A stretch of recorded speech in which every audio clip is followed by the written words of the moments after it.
Some of you may recall that 50 or so years ago, there was a belief among some that the final beast power of Europe would be, of the world, of Revelation, would be centered in Europe. Some of you are old enough to remember that. An awful lot of you are not. I think in time that idea faded somewhat as Europe seemed to be settling down into a harmless routine and a harmless future. They'd been through 2 world wars, and that's enough for anybody, and so they were ready for some economic prosperity instead of military conquest. But it would have been not have been hard to believe that Hitler, in the days leading up to World War II, was a beast, if not the beast. There were enough coincidences that one person at least, or more than one person truly, saw World War II as a sign of the end. They thought, this is it. I can remember, in fact, sitting on the porch on a summer afternoon up in Arkansas, when I was just a kid, hearing my parents talk about these things and saying that wars and rumors of wars were a sign of the end, and they were wondering about the return of Christ. Enough so that one night we had an aurora borealis that scared the daylights out of me. Mussolini's invasion of Ethiopia was seen by some as highly significant.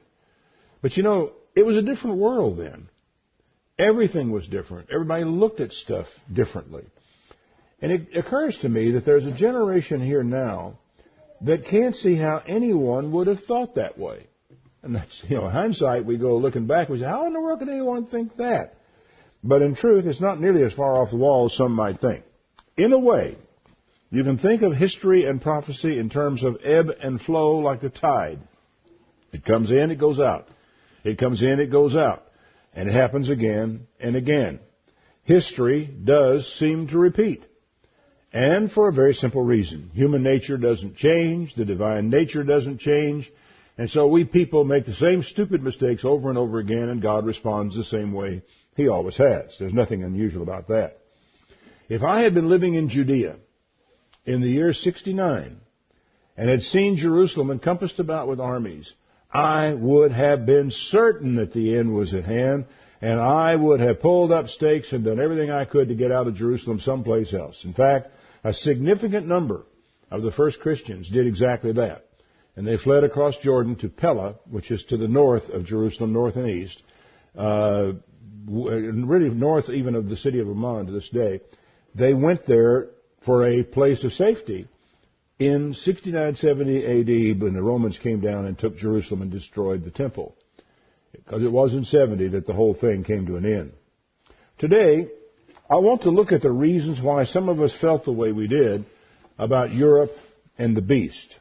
For some, it would be old hat, but the fact is that a great deal of what I'm going to be looking at today still lies ahead of us. We might have thought at one time that it was upon us, but apparently it was not. And it's awfully easy when that sort of thing happens to think, oh, well, we're in the clear. Nothing like that could ever happen. So, for some, this is what I'm going to talk about is old hat. But the fact is, part of it still lies ahead of us, and we need to look at it. Jesus, in the Olivet prophecy, said this. Matthew chapter 24, verse 32. Now learn a parable of the fig tree. When his branch is still tender and puts forth leaves, you know that summer is near. So, even so likewise, when you shall see all these things, know it is near, even at the doors. Verily I say unto you, this generation shall not pass till all these things be fulfilled. Now, there are 2 ways to take that last statement. 1, the generation that sees these things happen will see everything fulfilled. 2, the generation of that day would see all those things fulfilled, but not finally fulfilled. Now, I've explained this many times before, that biblical prophecy falls out again and again in terms of type and antitype. Type comes from a Greek word which basically means a die. And if you can visualize a hard metal die on the end of a kind of like a chisel, where you can hit it with a hammer and it puts an image into whatever it's being driven into. The die is the type, and the image it creates in wood, metal, or what have you is the antitype. Type and antitype. Type and antitype. These repeat over and over again in the Bible. So there are more than one way of understanding what Jesus meant by that. I've always taken it to mean that the generation that sees these things start, it will happen all in one generation. They will also see it in. We'll see. The core is why some of us look to Europe as a linchpin, and it begins with a prophecy in Daniel. Your homework assignment for today is to read the first chapter of Daniel to get the broad picture. I won't have time for it today, but it's important to get the background. We're going to start with Daniel 2, verse 1. Suffice it to say that Daniel had risen to a place of significance in Nebuchadnezzar's government. Nebuchadnezzar knew who he was. I don't think he saw Daniel at this point on a day-to-day basis at all, but he was still a very important player in Babylon. In the second year of the reign of Nebuchadnezzar, Nebuchadnezzar dreamed dreams wherein his spirit was troubled and his sleep broke from him. The king commanded to call all the magicians, the astrologers, the sorcerers, the Chaldeans, to show the king his dream. So they came and stood before the king. Now, it doesn't take any great insight to think that anywhere there is a seat of power, of the kind of power that Nebuchadnezzar held, for indeed this was, at this time, the most powerful man in the world. There was nobody his equal, nobody like him. Everybody in the world really had to do obeisance to Obama. I mean, not to Obama, too. Can we cut that out? Had to do obeisance to Nebuchadnezzar, no matter who he was. Okay? He's big. Now, guess what happens? When you do that, people, it's like a dog with fleas come to dogs. They come there automatically. Charlatans, fakers, false prophets, whatever it may mean, all these things begin to circle around a man like Nebuchadnezzar because of his power. Anyway, we go on to say he showed the king his dreams. So they came and they stood before the king, and the king said, I have dreamed a dream, and my spirit was troubled to know the dream. Then spoke the Chaldeans to the king in Syriac, O king, live forever. Tell your servants the dream, and we will show the interpretation. Oh, yeah. Right. You tell me your dream, I'll give you an interpretation. I mean, I'm good enough. I could make up an interpretation going along. I see Paula nodding her head. I know she can do the same thing. So if you want to do interpretation of your dream, write Paula. She'll tell you. So, this type of thing, if is easy to do. You just put things together, create a new story, and tell it to the person. Okay, big deal. Now, there's nothing unusual about the king being surrounded by phonies. That's natural. Nebuchadnezzar, though, called their bluff. He said, oh, the thing is gone from me. I don't know if it was or not. Doesn't matter. It's gone from me. If you can't make known to me the dream with the interpretation thereof, you shall be cut in pieces and your houses made into a dunghill. That's what I call calling the bluff. Now, would you conclude from this that Nebuchadnezzar had had just about enough of these creeps already? I would say that he did. He was just happy as he could be to find a reason for doing exactly that. And he thought he had his occasion, although he really did want to know about this dream. He knew them for what they were, but so far, something had kept him from doing what he said to do here. But he said, if you show the dream and the interpretation, you shall receive of me gifts and rewards and great honor. So, show me the dream and the interpretation. Not just your interpretation. I want to know you know the dream. Okay. The astrologers and company were shaken, but they tried to carry through the bluff. They answered and said again, well, let the king tell his servants the dream, and we will show the interpretation thereof. And the king answered and said, I know of a certainty that you are stalling for time. Now, I'm not really sure what he meant by that, or in what aspect of that there was. For all we know, there was a lot of international intrigue going on, and they were stalling, maybe even hoping for a change in administration that we don't know about. I know you're stalling the time. You're trying because you see the thing is gone from me. You know that I don't know it, so you think you can tell me. Now, they knew better than that. This is a huge game going on here. Because I could go to Nebuchadnezzar and say, oh, here is your dream, and tell him what the dream was and tell him what the interpretation was. But he knew all too well They knew all too well they couldn't even try to pull that one off, because you can die and then there are worse ways to die, which is what worried them. Okay. So he said, you tell me the dream and then I will know. The only way he could know is if the dream hadn't gone away from him, right? I'll know you know the interpretation. Where there is power, there is intrigue. Right? Well, don't ever forget this. Do you think there is any intrigue in our government right now? Well, it's low. That's why I made the mistake I made earlier in the sermon. Because all I've been able to see on television or hear on the radio is Obama, Obama, Obama, Obama, Obama. So it's not a hard thing to see how you do that. It's really incredible. I've never seen anything like the intrigue that's going on in government. Do you suppose there is any dishonesty? Do you imagine that there are any lies being told? Do you imagine that there are any promises being made that no one has any intention of fulfilling? Well, it's kind of hard to argue against it. It's on there before you every day, every time. Now, if you want to understand what is happening here now, happened there too. Maybe even bigger, because the stakes may have been bigger at that time for all we know. So, the Chaldeans answered the king and saying, there is not a man on the earth that can show the king's matter. Therefore there is no king, no lord, no ruler that asks such things of any magician, astrologer before. What you're asking for is unique. It's a rare thing the king requires, and there is no one that can show it to the king except the gods whose dwelling is not in the flesh. It was too late for this argument. Way too late. No way. For this cause, the king was furious. But basically, you're saying, telling me I'm asking you something frivolous. He just made it worse. They'd been far better off. They'd just shut up. He commanded to destroy all the wise men of Babylon. The decree went forth that the wise men should be slain, and they sought Daniel and his boys to be slain too. Why?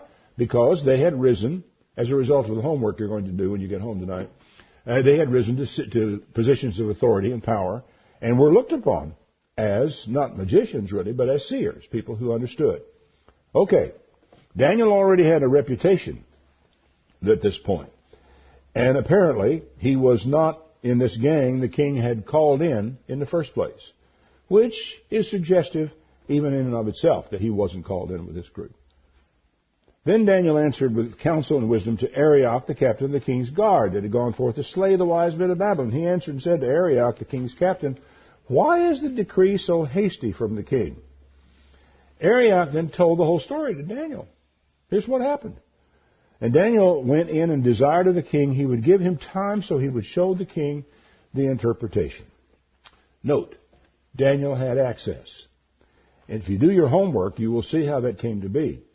And as much as people, kind of hedge their bets about being involved in government in any way, even so much as going to the polls to vote, here is a man of God, one of the three named righteous men of God in all of history, who was it wasn't a voting question, he was in the government and in charge of people. Big deal. Okay, so Daniel went to his house, made the thing known to Hananiah, Mishael, and Azariah, his companions. Now there's a wonderful trivia question. What were their Babylonian names? Aha. The reason, I'm going to let you look it up. I'm not going to tell you. That's part of your homework. Their Babylonian names, interestingly enough, had better rhythm than the Hebrew, and so they made their way into a great old spiritual song about the occasion where they went into the fiery furnace. Anyway, he told them that they would desire the mercies of the God of heaven concerning the secret, and Daniel and his fellows would not perish along with all the rest of them. Didn't necessarily care whether I think the rest of them went or not, but nevertheless. Thus was the secret revealed to Daniel in a night vision. Okay, Daniel gets his vision in the night. Verse 24. Then Daniel went into Arioch, whom the king had ordained to destroy the wise men of Babylon. He went in and said this, don't destroy the wise men of Babylon. Bring me before the king. I will show the interpretation. So in fact, he was saving their miserable hides. In the process of saving his own, I might add. Then Arioch brought in Daniel before the king in haste and said thus to him, I have found a man among the captives of Judah that will make known to the king the interpretation. And the king answered and said to Daniel, whose name was Belteshazzar, are you able to make known to me the dream which I have seen and the interpretation thereof? By the way, that's another good trivia question. what was Daniel's Babylonian name. Belteshazzar. Daniel answered in the presence of the king and said, the secret which the king has demanded cannot the wise men, the astrologers, the magicians, the soothsayers show you. They can't do it. But there is a God in heaven that reveals secrets and makes known to King Nebuchadnezzar what shall be in the latter days. Now, the NIV has this correct when they say in days to come. It's not specifically saying in the last times, not at all. Just in time to come, he is showing you what's coming. Now, at this point, I want to pause just for a moment and consider a huge question that kind of comes to the surface. Why should God care whether Nebuchadnezzar knew what was going to come in the days to come? He did. He actually gave him, not Daniel, a dream about what was coming. Why did he do that? A lot of things that can come to mind. I think it's worth exploring in our minds what that might be. For one thing, you have a different situation if the dream is given to Daniel and Daniel just writes it down and becomes a part of Holy Writ. You have a different situation entirely when the dream is given to a non-Israelite, the most powerful man in the world at that time, of what is coming in the latter days. Daniel, the only person around who can interpret it to him, tells him what the dream means, and a man knows he's right because he told him what the dream was. It is a remarkable affirmation of what happens here in that it was given to Nebuchadnezzar, confirmed to Daniel, told to Nebuchadnezzar, and then written down for time to come. The dream, Daniel says, and what he says now is really remarkable in its scope. Your dream and the visions of your head upon your bed are these. As for you, O king, your thoughts came into your mind upon your bed that what would come to pass hereafter. And he that reveals secret makes known to you what shall come to pass. I suppose it's reasonable that the king, having gone to bed one night, lay there wondering what the future held. Where is this going to go? What's that policy going to be? I wonder what things will be like 100 years from now. He might have done that. Well, now we're going to know. Why on earth, of all the kings that come and go, was it revealed to this man? We might begin to see. As for me, Daniel says, let's get one thing straight. The secret is not revealed to me for any wisdom I have more than any living, but for their sakes that shall make known the interpretation of the king, that you may know the thoughts of your heart. In other words, it's not given to me for any special reason, not for me. It's given for you, so you can understand the thoughts of your heart. Okay? Now the dream. You, O king, saw, and behold, a great image. That great image, whose brightness was excellent, stood before you. And the form thereof was terrible, meaning just awesome and awe-inspiring. The image's head was of fine gold, his breast and his arms of silver, his belly and thighs of brass, his legs of iron, his feet part of iron and part of clay. Now just imagine for a moment you do not know what Daniel's going to tell him about this dream. All you know is this. Do you think you could arrive at some conclusions? What would be your imagination? What would be your thoughts about what this thing might be? Well, you might consider the fact that it is like the image of one man. You know, it's not a row of men. So there is a oneness about this thing. You would also note that it starts with gold, silver, brass, goes down to iron, and you would realize, and even mixed iron, you would begin to think, well, maybe whatever this is, in time, becomes deteriorating. You could kind of come up with these things on your own, and yet you still would not know exactly where it was all going to go. It seems obvious that if it's about the days to come, it actually emphasizes a singular body that over time deteriorates into inferior metal. I think most people could come up with that if they had nothing but this to work on. You saw until a stone was cut out without hands and smote the image upon his feet that were of iron and clay and broke them into pieces. Then was the iron, the clay, the brass, the silver, and the gold broken to pieces together, I would say crushed, ground into powder. And they became like the chaff of the summer threshing floors, and the wind carried them away, and no remnant of them was found. And the stone that smote the image became a great mountain and filled The whole earth. Now, we have the advantage of the New Testament. We have the advantage of history behind us. And so when we look back at this, it's not hard for us to get the general drift of what this is talking about, but it's kind of staggering to realize that this image represents something that lasts all the way from King Nebuchadnezzar to the return of Christ and the establishment of the kingdom of God. And that in the end it is Babylon that is being destroyed by the kingdom of God's coming. Which, when you look at that in the light of Revelation, you begin to understand that this is a continuation in its own way of the Babylonian system. That's not that hard to figure. So we have that advantage. We have one body that degenerates over time till it's destroyed by another world-ruling system.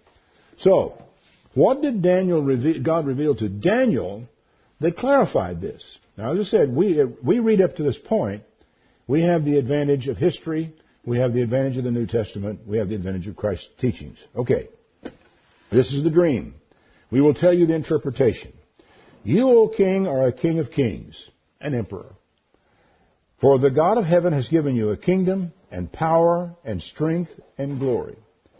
And wherever the children of men dwell, the beasts of the field, the fowls of the heaven has he given into your hand and has made you ruler of them all. You are this head of gold.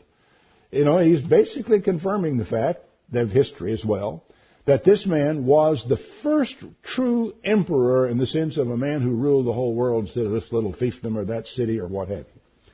Breathtaking in its scope. In that age, he was the first to hold a world-dominating empire. After you shall arise another kingdom inferior to you, and a third kingdom of brass that shall bear rule over the whole earth. In other words, it's basically like a continuation. And in fact, what happened was the Persians came rolling down on Babylon and took the city of Babylon, established the Persian kingdom over the same territories, and they began to go right on with it. So it is that this was here. Then is another kingdom inferior, a third kingdom of brass, which shall rule over the whole earth. So we were right. It does picture a deteriorating system, doesn't it? The system, though, is dominating, that is the known world as they knew it at that time. Now, nearly everyone who studies this seriously has come to the same conclusion. The Babylonian Empire was succeeded by the Persian Empire, which was succeeded by the Greek Empire of Alexander the Great. It's a small step from there to the next phase of world domination. Very small step indeed. And if you know any history at all, you will know who it is. Rome. No other. And the fourth kingdom shall be strong as iron. For iron breaks in pieces, subdues all things.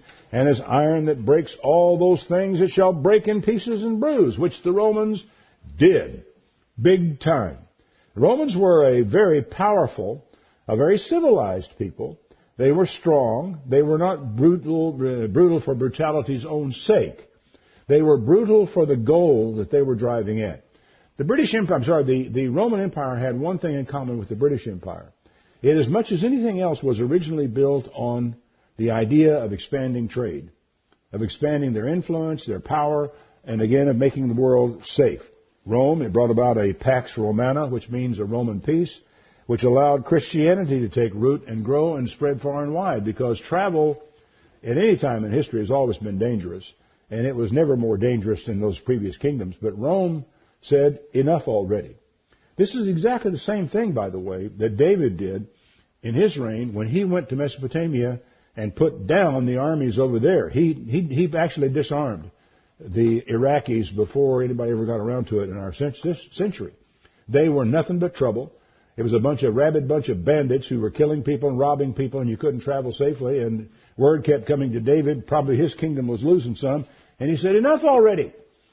And the kind of men that David had with him were no man to be trifled with. They went to Mesopotamia, disarmed them, and when the Syrians decided they would go help Mesopotamia, he disarmed them too and set up garrisons in their cities.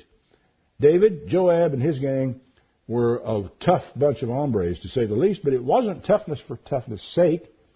It was to create a peace that would allow commerce to go on for the small people to be able to live in peace and safety. So, it was a Pax Davida. And the Romans created a Pax Romana. Okay.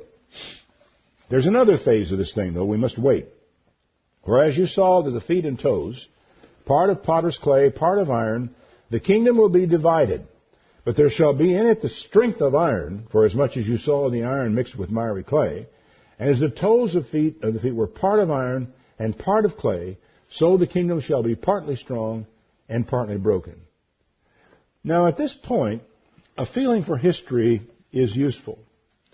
Rome became divided into East and West, and the Rome that we know, as we know it, became a European power. It was not just something that took place around the Mediterranean. Once it was broken into two kingdoms, with the Eastern Kingdom and the Western Kingdom, based in Rome.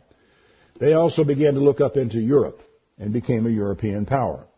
It's surprising when you study it to learn that the idea of a Roman Empire persisted in Europe all the way to the 20th century.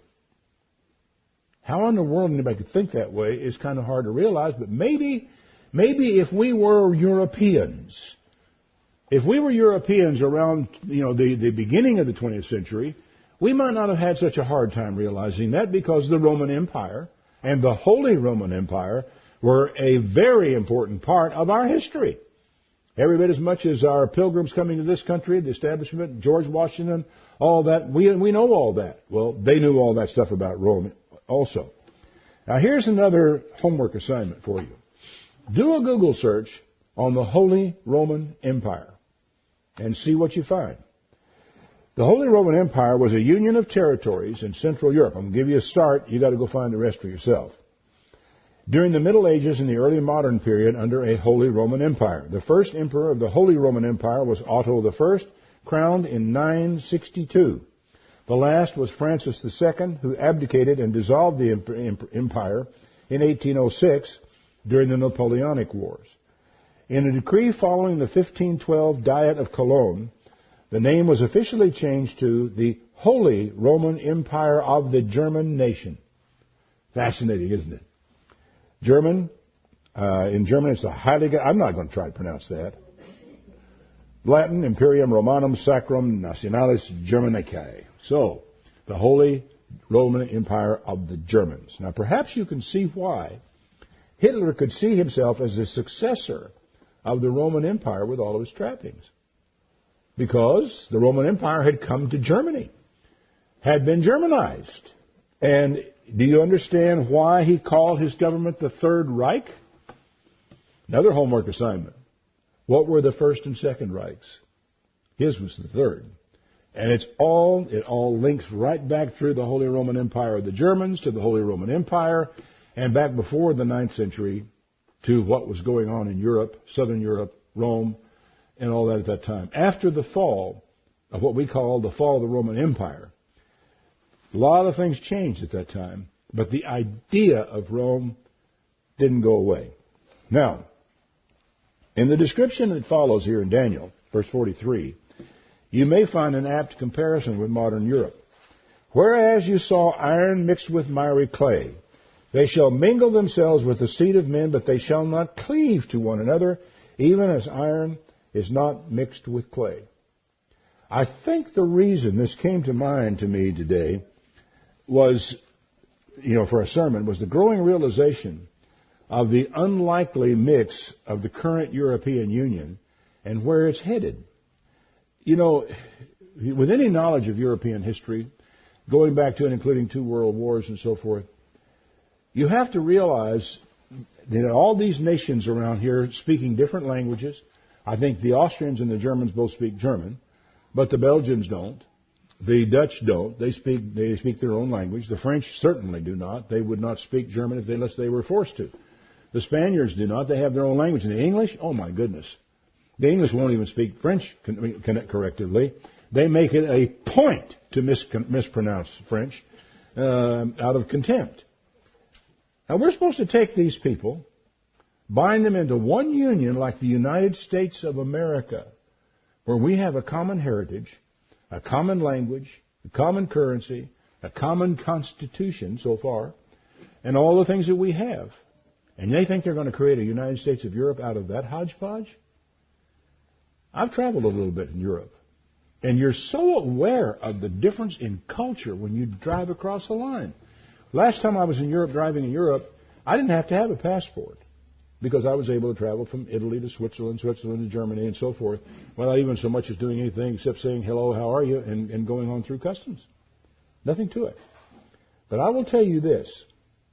Wandering around France, staying in a hotel out at the Versailles, taking the train into Paris, wandering around the streets of Paris, and just experiencing France, the food, the wine, the people, and so forth, and then getting in your car and driving across the border into Germany. The world changes when you do that. Now, maybe I'm too sensitive, but I didn't think it smelled the same when I crossed the border. I just felt like I was in a different spirit when I crossed over into Germany. Those people are different. They have a different history. And to me, I went to Austria, which speaks German, and it felt different from Germany. I went from West Germany into East Germany, and you talk about getting a dash of cold water in your face. That was really different. Really different. The experience of East Berlin in those days, long before the reunion of those countries, I don't even know how to describe it to you. The city, everything about it was so barren. It was modern. There were cars. There were buildings. There were buses and trams and so forth. But everything was just plain. The absence of art, the absence of beauty, the absence of any kind of warmth anywhere. It was astonishing to see what that country was like. So we're supposed to take, and then there are the Italians. I don't know what to tell you about the Italians. When you drive across the border into Switzerland, you get one experience. Then you drive into Italy. That's much better. Much better. I love the Italians, even though they tried to cheat me out of my socks while I was there. I finally figured out that the national sport in Israel, in Italy in those days, was cheating the tourists. It wasn't nothing sinister about it. It was just sport. And I finally figured out you got to add up every bill. You've got to and see if they've already taken their tip out and misadding it. You don't bother giving them one. If they give you an honest one, you give them a tip. But for the most part, and probably because Americans don't tip as well as they should or didn't, they just jiggered the bill to get it up. Basically, I got to the place where all I did was look at it and see if it sounded reasonable and pay it without even worrying about it. But because it's a sport, it's a game. It's nothing to get mad about. It's like watching a soccer match. Cheat the Americans. That's a good thing. Anyway, when you understand these things and you see how they develop, you begin to wonder about how Europe has managed to even hold together as much as they had. And maybe you can see why Hitler saw himself as the successor of the Holy Roman Empire with all of its trappings, although in his case it was certainly not going to be holy, and so forth. Now, when this description here, that they could not cling together, I think that this is the reason why this sermon came rolling into me, because of what I see in Europe in this very strange mix of people. Where the euro once seemed poised to become the world's dominant currency. In fact, a lot of people looked at it and thought, wow, these people are going places, they're going to accomplish things. It now seems on the brink of destruction. Why? Well, then I went to Greece. And you, once again, have gone into a very old and ancient civilization, a very old people, and a people who are much more interested in goat cheese than they are in the euro. And I'm overemphasizing, exaggeration for effect. And you've come to a totally different world. But what's strange about Greece, when I'm reading the newspaper today, is that people are rioting against their government, who is doing the only thing the government can do to pay its bills. They don't have any choice. The people know the government doesn't have any choice, and they're still rioting against the government. I don't know what they expect to happen. I think maybe they expect the Germans to come in and bail them out, like the American government went in and bailed out our banks and General Motors and things like that. See, because there are some assumptions in the European Union that are not valid. They just aren't. What they really amount to over there is a treaty, and it was a huge mistake on their part to tie their economies to one currency. They really desperately needed that difference from country to country to country, just like their languages are going to hold up. As long as those people couldn't be brought to speak the same language, they should never have attempted the same currency. And it's going to, I think, bite them again. Greece may be underlining the problem, and history may be about to repeat itself again in Europe. Well, who cares? History is boring. But here is what comes next. Verse 44. And in the days of those kings shall the God of heaven set up a kingdom which shall never be destroyed, and the kingdom shall not be left to other people, but shall break in pieces and consume all those kingdoms, and shall stand forever. Now, do you have to be a high-level student of the Bible to get this one? In those days, the God of heaven shall set up a kingdom. It will never be destroyed. It shall not be left to other people. It shall break in pieces and consume all these kingdoms and stand forever. I got it. That's the kingdom of God. It's the answer to our prayer.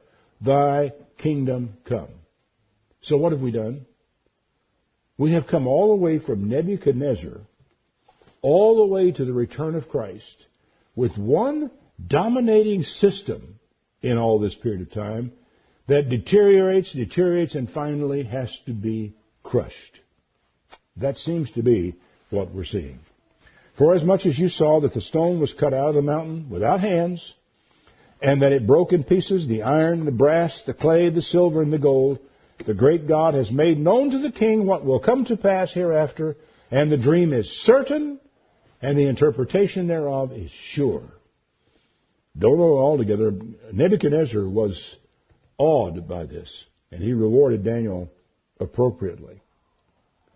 So a lot of people have tended to look at Europe, because that's where this whole thing ended up, if indeed it ended up, because as of right now, it doesn't seem to have ended up.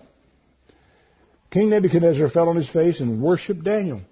Actually, the word term means did obeisance to Daniel, and commanded that they should offer an oblation and sweet odors to him. And he answered and said, Daniel, of a truth, your God is the God of gods, the Lord of lords, revealer of secrets, seeing you could reveal the secret. Then the king made Daniel a great man, gave him many great gifts, made him ruler over the whole province of Babylon, chief of the governors over all the wise men of Babylon. Got a big promotion. Okay. Where are we now? 2010, United States of America.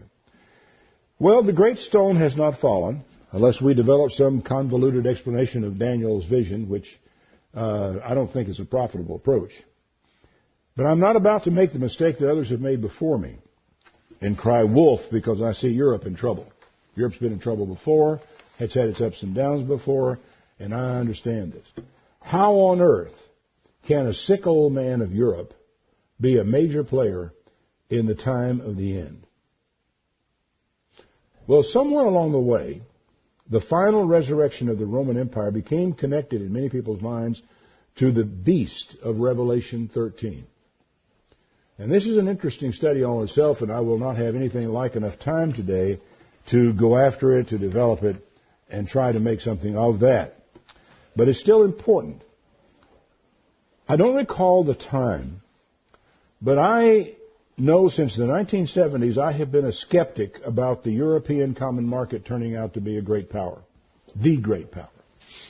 I didn't dismiss Europe then as a partial fulfillment of Daniel's prophecy, but it was hard to see the common market as the great power of Revelation 13. I heard others speak about it, and every time a new nation was added to it, they had 8 and then they had 9. Everybody got very excited. We had 10. We got the 10 nations, the 10 toes, and all this kind of stuff.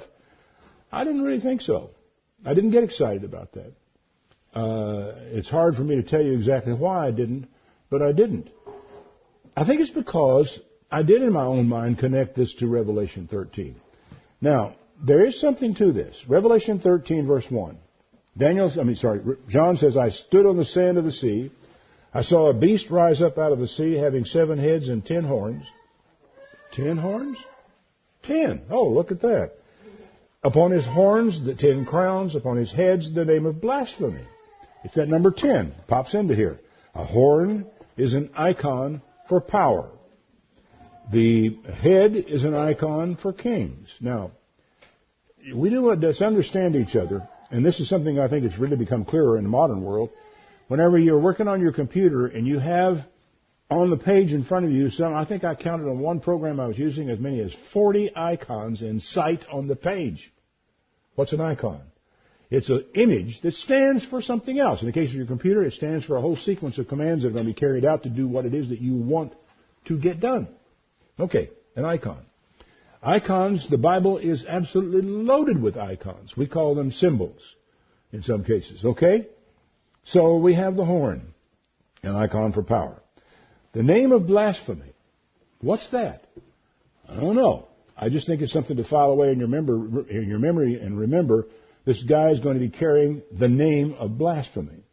The beast which I saw was like a leopard. His feet were like the feet of a bear. The mouth is the mouth of a lion. And the dragon gave him his power, his seat, and his great authority. Now, a student of Daniel will recognize the terms, the icons really, for Alexander, for Persia, or maybe Babylon, maybe Rome. But these are icons being popped out at us. The leopard, the bear, the lion, and the dragon. All of these are icons. They stand for something else. Okay. I saw one of his heads, as it were, wounded to death, and his deadly wound was healed. And all the world wondered after the beast. And they worshipped the dragon that gave power to the beast. They worshipped the beast, saying, "Who is like the beast? Who is able to make war with him?" This passage was my clue. Something really big had to happen to bring about the emerging beast power. It was not, I could not see it as being something that was negotiated by treaties, as people, statesmen sitting down and discussing things and writing up papers and making agreements and so forth and creating something that the Scriptures say. It was wounded to death, his deadly wound was healed, and all the world wondered after the beast. They all were staggered by this thing. It's as though this beast comes out of nowhere and is a total surprise to everybody when it finally appears. I wonder, could it be an economic collapse of Europe? Because they certainly were building a house of cards. And an economic collapse of Europe, all you have to do to understand how this could be is look at a history of Europe from 1929, 1925, right on through the Second World War. Because what you had was a complete economic collapse. People having to take a wheelbarrow full of money to go to the store to buy a loaf of bread. I mean, it was unbelievable, the inflation that they had. People were out of work. The trains weren't running on time. Nothing was working like it was supposed to. Their nation was descending into chaos. What they were crying out for, and one philosopher, I think, said this. He said that time will come when there will be 1,000 or 1,000,000 voices rising all over the place crying for someone to take command, take charge, make sense out of all this. They got someone. They got Adolf Hitler. And with the ebb and flow of history, Hitler flowed onto the scene and we threw him back in the ocean. But it isn't over. The tides will still come again. And I think what I came to see, frankly, and I was starting to see this in the late 70s, is that what's very much more likely to happen is a major collapse in Europe, followed by being willing to turn the reins of power over to somebody who can make sense out of the chaos and provide some leadership. Happened before. Let us never imagine it could not happen again. So, this is not a description of an economic union. It might be of a catastrophic collapse of the system and a willingness of the people to give dictatorial power to a man who can make the trains run on time. And Hitler did. He made the trains run on time. In fact, if he didn't make the trains run on time, you might end up in a concentration camp. The history of Europe after Hitler ebbed. It may be at a low tide right now. History ebbs and flows. The past is a key to the future, but it's never, ever exactly the same. And that's where you could easily make a mistake. So what do we look for? What constitutes the leaves on the fig tree that tell us that summer is near? There was given to this dragon, this man, I should say this beast, a mouth speaking great things and blasphemies, and power was given to him to continue 42 months. This is that number. It's half of 7 years, 3.5 years. And it keeps coming up again and again in prophecy, and you wonder, what in the world is this thing? Apparently, there is a period of time somewhere out ahead of us of 3.5 years when this particular power will be extreme. for want of any better term that I can apply to it. He opened his mouth in blasphemy against God, to blaspheme his name and his tabernacle, and them that dwell in heaven. And it was given to him to make war with the saints and to overcome them, and power was given to him over all kindreds and tongues and nations. And saints, I think, may well be a reference to the holy people, not to Christian saints. I'm not sure what we make of that. All the earth, all that dwell upon the earth shall worship him, whose names are not written in the book of life of the Lamb slain from the foundation of the world. If any man has an ear to hear, let him hear. He that leads into captivity will go into captivity. He who kills by the sword must be killed by the sword. This is our old adage. Whatever goes around, comes around. And whatever these evil people are going to do, it will be done to them.